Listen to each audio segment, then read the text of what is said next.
I think the problem I have as a kind of frustrated, bitter, politically correct, middle-aged liberal is I can't work out which one of the three Top Gear presenters to despise the most. You'd think it would be Jeremy Clarkson, wouldn't you, with his outrageous politically incorrect opinions, which he has every week to a deadline in the Sunday Times. Almost as if they weren't real. But it isn't, right? Because, you know, I think about Jeremy Clarkson, right, is I think he's either an idiot or a genius, right? He's either an idiot who actually believes all the badly researched, lying, offensive shit that he says, or he's a genius who's worked out exactly the most accurate way to annoy me.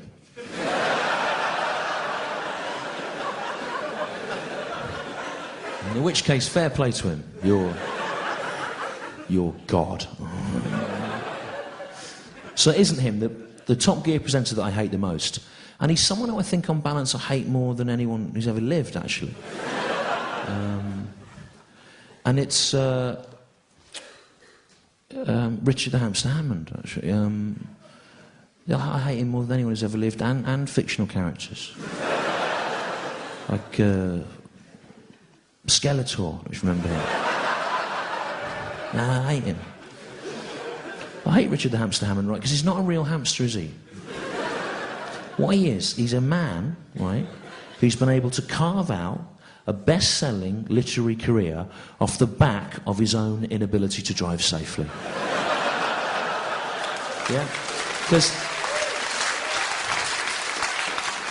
he had that crash, didn't he, in that dragster, and then he wrote this book about it, On the Edge, and it sold millions. And I just think there's something a little bit undignified and cynical about all these celebrities writing these cash-in books about some dreadful thing that happens to them. You know, I think there's an undignified degree of cynicism in it.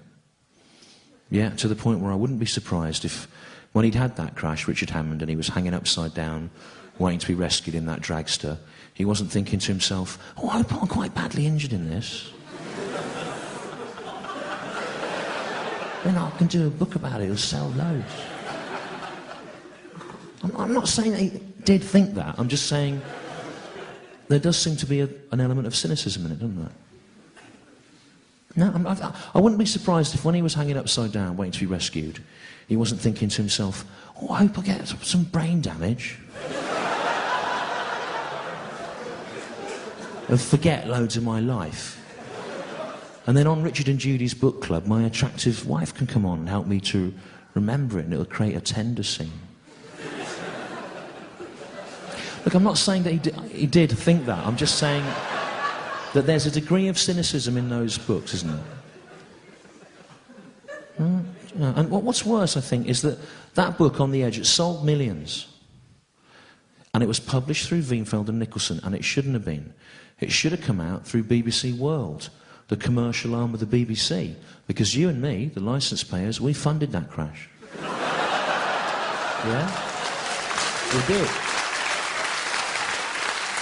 And therefore, we are entitled to feel the benefit of any profits derived from it. Yeah? Yeah. And Richard the Hamster Hammond, he knows that. But he went and he wrote that book anyway, and I think it's a cynical thing to do, and I hate him for it, and I wish he'd been killed in that crash. I do. I wish he'd been killed and decapitated. And that the next series of Top Gear had been presented by Jeremy Clarkson, James May, and Richard Hammond's severed head on a stick.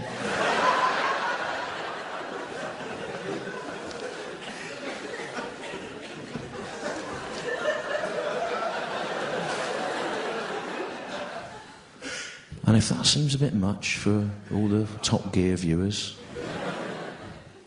it's just a joke, like on Top Gear.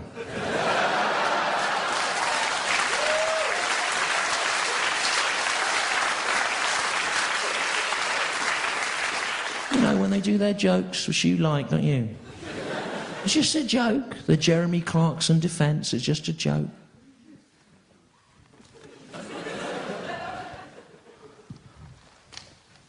So when I said that I wished Richard Hammond had been decapitated and killed, right? Like when they do their jokes on Top Gear, it was just a joke. But coincidentally,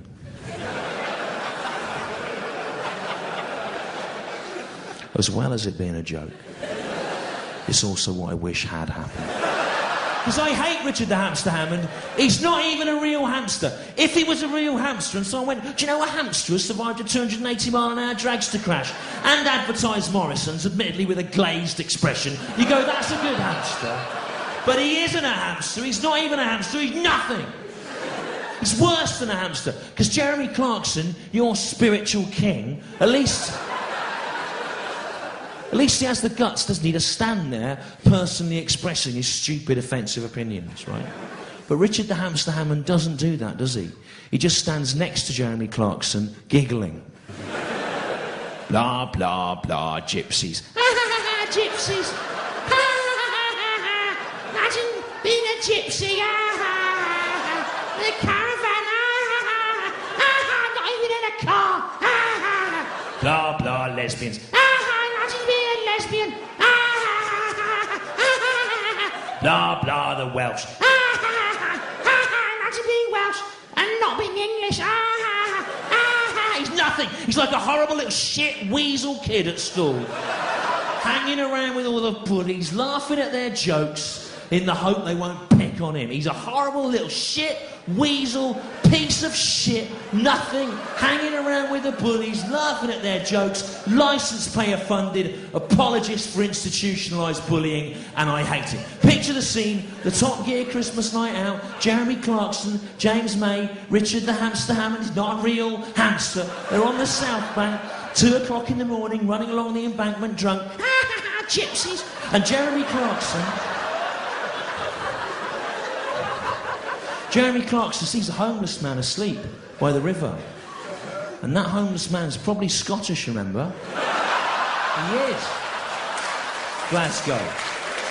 And one of you is just having a sleep in the street at Christmas. Like anyone would. And Jeremy Clarkson sees the Scottish homeless man for a joke to satirise the old loony left politically correct nutters, he decides to kick him to death, right? So he's going, come on, Richard Hammond, kick this tramp to death. Come on, it's a joke, come on. This will annoy the sour-faced dykes at the Guardian. Come on, stamp on a tramp's head, Richard Hammond. This will annoy Amnesty International. Kick him right up in the guts. Come on, Richard. Kick him to death, Richard Hammond. Come on, this will upset the grieving relatives of Stephen Gately.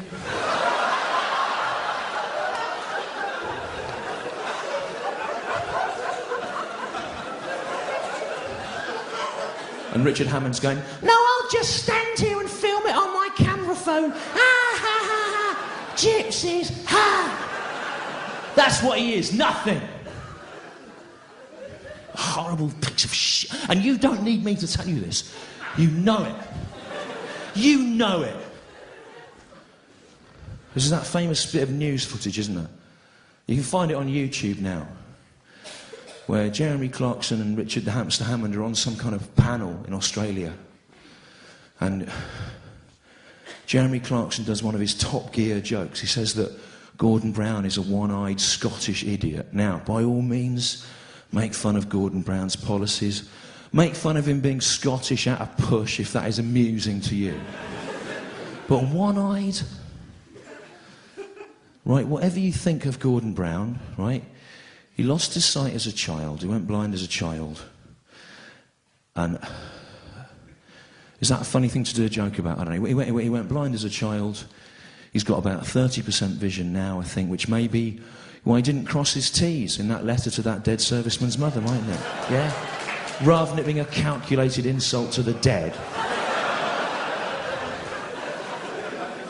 Might be blind. I'm not an optician. But if I was the editor of a tabloid newspaper, I would have investigated the blindness. He went blind as a child, and Jeremy Clarkson thinks that is a legitimate... I don't know. If you've got kids or any sort of shred of human empathy, why would you... If you've got kids and they're ill or in hospital, you say to them, you'll be all right tomorrow, it's next day. You try and reassure them. And... but presumably there came a point where Gordon Brown's parents didn't do that anymore because he was blind, and that was that. And Jeremy Clarkson thinks that's a funny thing to do a joke about.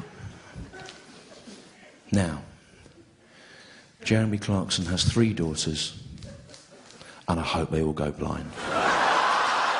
Not one of them in one eye, all of them in all their eyes. Come on, it's just a joke like on Top Gear.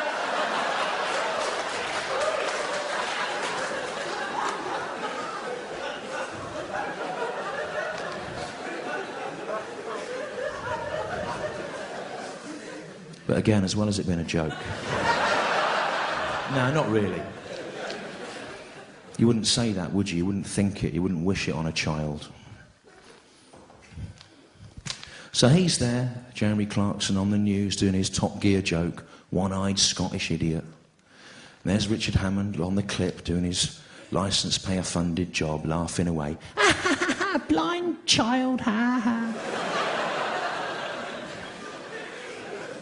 But then he realises, Richard Hammond, it's being filmed. You can see it in his brain, click.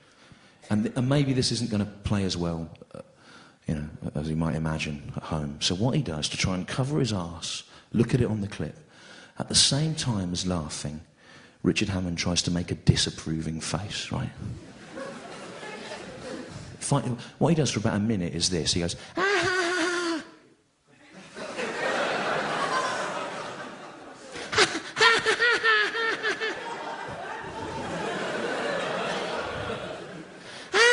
Blind child, ah. Find that clip, look at it. It's one of the most pitiful things I've ever seen. Look at Richard Hammond's face in that clip. And what you see is the face of a cowardly man trapped between 2 different forms of cowardice. And I hate him for that.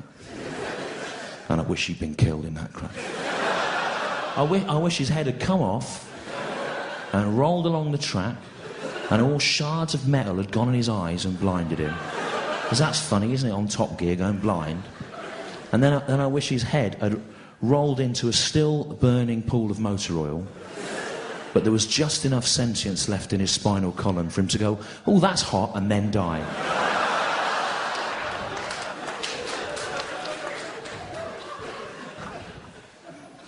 Not really. I don't really think that. Right? And what I was doing there, as everyone here in this room now understands, just in case there's anyone from the Mail on Sunday watching this, is I was using an exaggerated form of the rhetoric and the implied values of Top Gear to satirise the rhetoric and the implied values of Top Gear. And it is a shame to have to break character and explain that. But hopefully it will save you a long, tedious exchange of emails.